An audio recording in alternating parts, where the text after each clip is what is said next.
yung i-haul ko sa inyo. Ay, mukha akong bro. Wala pa tayong ligo kasi nga kanina walang tubig. Kaya ito, mukha tayong mga... Ayan. So, basta andito na yung i-grocery haul natin. Tapos nandito pa sa likod ko. And so, unahin ko muna ipakita sa inyo yung binili ko dun sa loob mismo ng All Home. So, nag-buy tayo doon ng ito, sangkalan. Kasi yung sangkalan namin, super tagal na. Year na. Dekada na ata. Joke lang. Bali, yung aming sangkalan ay dun pa yun sa dati naming house. Ayan, so kaya nag-buy tayo ng ganito. Kasi yung ganito namin ay plastic. So, nag-buy tayo ng kahoy para mas maganda. Kasi meron tayong mga bagong kutsilyo. Regalo ng friend ko na sis She. Ayan. Hi sis! Kumusta? Shoutout sa'yo, sis She. Ayan. So, syempre, dapat bago rin yung ating sangkalan. Ayan. So, nag-buy tayo. Makapal siya, guys. Ayan. Ganda niya. Itong straw. Ayan. So, stainless siya na straw. May kasama siyang panlinis ng straw. Ayan. Hindi natin siya mabubuksan. Ayan siya, guys. So, 4 yung straw niya. Tapos, meron siyang panlinis, yung brush. Kailangan ko kasi ito. Kaya, ayan, nag-buy tayo ng ganito. So, sakto, 4. 4 kasi kami. Ayan, nag-buy tayo nito. Tapos, nag-buy din ako nitong tabo. Kasi, wala kaming tabo dun sa may, kusina. So, kailangan namin nito. Kaya, nag-buy tayo. Pero ito yung ilalagay ko dun sa CR namin. Kasi, blue yung parang motive nung CR namin. Ayan, puro blue. Kaya ito ang lalagay natin. Nag-buy din ako nito. Panlinis ng anidoro. Anidoro ba tawag doon? Bowl, ayan. Nag-buy tayo kasi lahat ng brush ko, papalitan ko na. Siyempre, matagal na rin. Saka, gusto ko lang palitan kasi itong mga to kasi, ito na yung mga isasabit ko dun sa ilalim ng lababo kasi meron akong, kung maaalala nyo, meron akong nabili sa Lazada na sabitan.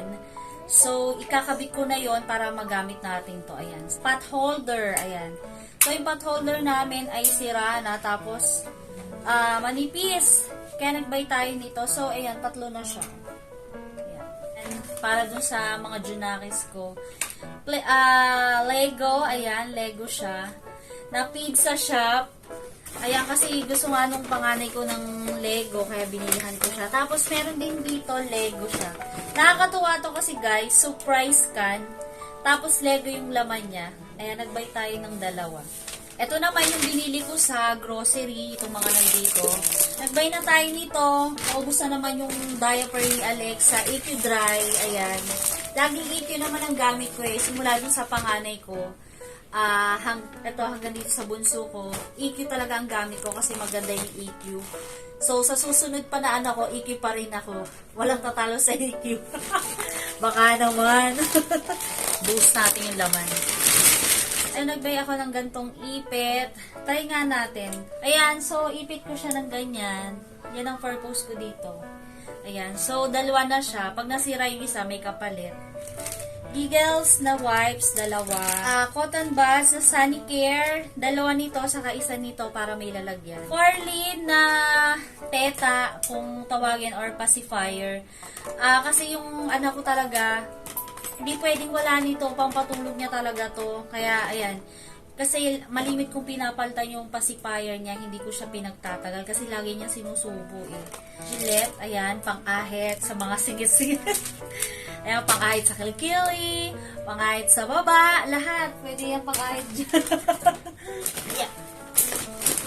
Ito, nag-buy din tayo ng gardenia, syempre, bread natin. Tapos, nag-buy ako nito, paborito ko, na-miss ko na kasi siya. Nung nag-grocery kasi tayo sa Lazada, wala akong nakitang Doritos, kaya nalungkot ako. Kaya nung nakita ko to kanina, bumili ako 2. Ayan. Masarap kasi ito, guys, kasi roasted corn yung flavor. Ang lasa niya para siyang sweet corn. I love it. Super yummy. Bili tayo nito kasi super cold na. So, lagi na tayo magaganito. Ano ba tawag dito? Shinrom yun. Ayan. Spicy na Korean noodles. Ayan. So, isa lang nito.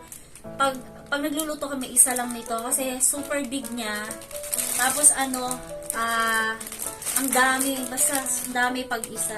So, pag nagluluto ako nito, nilalagyan ko lang siya ng gulay sa kanang egg. Masarap na siya.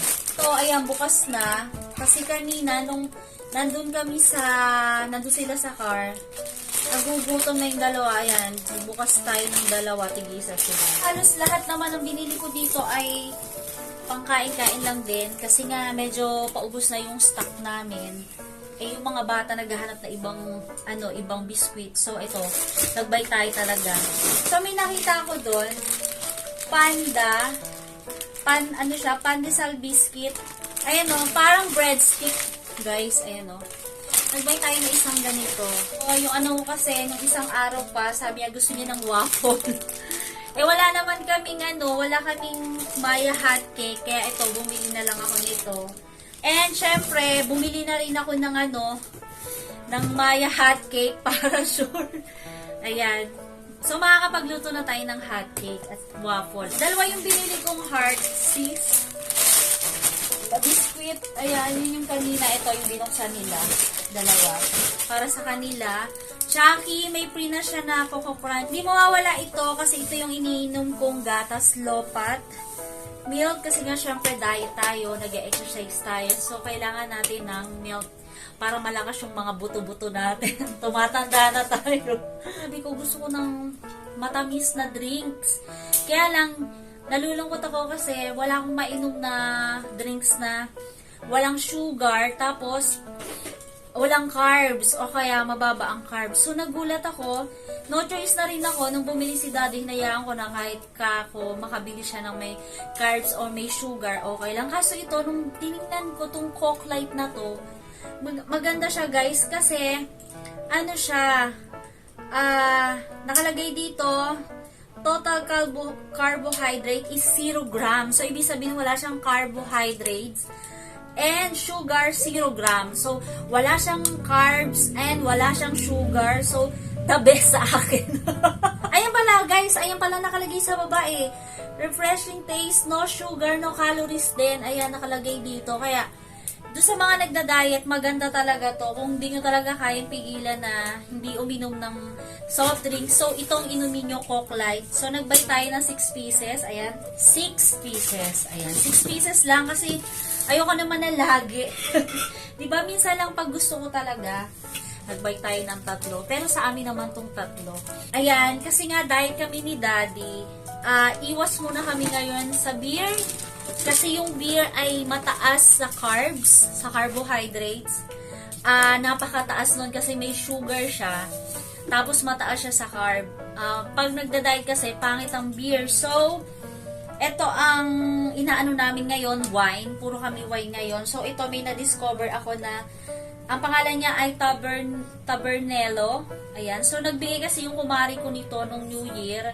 So, nung natikman namin, masarap siya. Saka, in fairness, mataas yung volume ng alcoholic niya. Yung ininom namin dati ay 11.5%.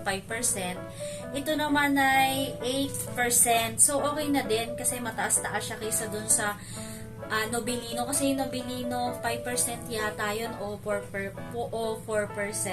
Ito, pag gusto lang namin mag-drinks in case, ito na iniinom namin, red wine. So, ito iba, kasi magta-try kami ng ibang flavor ng red wine kasi nga, red wine na iinumin namin, hindi na kami iinom ng beer kasi nga, nakakalaki ng tiyan, tapos ano pa siya, nakakataba, tapos mataas sa sugar, mataas pa sa carbs, diba?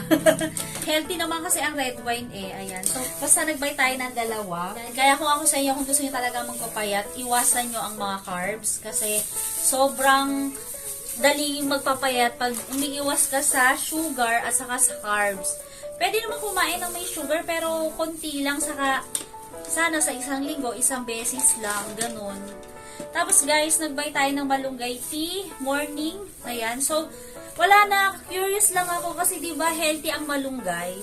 So, ako ngayon kasi puro tsaa. Hindi na ako nagkakape guys. Sobra. Kaya ito inumin natin, malunggay tea. Tatry natin, maliit lang yung binili ko. Butter oat milk choco chips. Ayan, Chips Delight sa mga bata. Nag-buy tayo ng 6 pieces. Ayan, nahulog.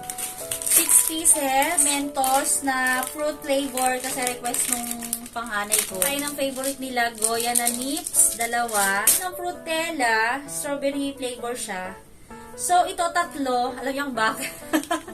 Tigi-tigisa kami. So, hindi ko naman to siya uubusin. May time lang na halimbawa, kumain kami ng fish ang ulam namin. Pag naalibadbaran ako, kakain ako isa lang. Pero hindi ko naman siya uubusin agad-agad. Ayan. Yun lang yung mga pinamili natin. Ayan. Sana na-enjoy nyo yung mga pinamili natin. Konti lang naman siya. Pero, ano yan na, inabot na yun ng 5K.